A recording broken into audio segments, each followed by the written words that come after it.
Партиите да не се плашат и да номинираат своји представници во работната група која ќе работи на уставните измени. Вака вице-премиерот Бојан Маричич одново ги повика партиите да учествуваат во процесот со кој бугарите треба да бидат впишани во уставот, услов без кој Македонија нема да може да отвора поглавија во преговорите со Европската унија. Еве јас би ги охрабрил да не се плашат и да земат учество, бидејќи јавно ги изнесува ставовите, тие ставови да ги соочиме во работната група и да видиме дали можеме да дојдеме до едно заедничко решение, најдобро решение и да изградиме еден македонски модел за вградување на и овие три заедници или колку и да бидат кои што се заинтересирани да влезат во преамбулата на уставот и да го овозможиме тоа. Сметам дека на тој начин ќе се демистификува процесот.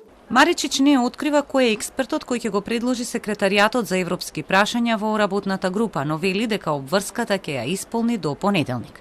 Тоа е и рокот што го даде Министерството за правда до институциите и партиите да номинираат своји членови во работната група. Во Министерството за правда пристигнуваат предлози од парламентарните партии за членови на работната група, која ќе ги подготвува уставните измени.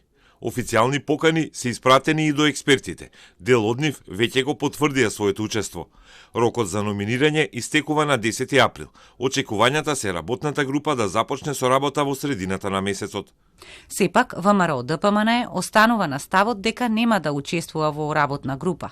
За партијата прифатлива е промена на преамбулата по хрватски модел, нешто што претходно власта го промовираше како позитивен пример за промена на уставот, велејќи дека во хрватскиот устав се спомнати 23 малцинства, вклучувајќи го и македонското.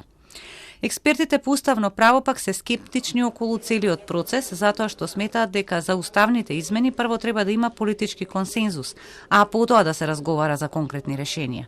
Сега како што се поставени работите, без консензус од сите политички партии, сите предлози може да пропаднат. До сега само председателот Стево Пендаровски кажа дека професорот Александар Спасов ќе биде представник од кабинетот во работната група.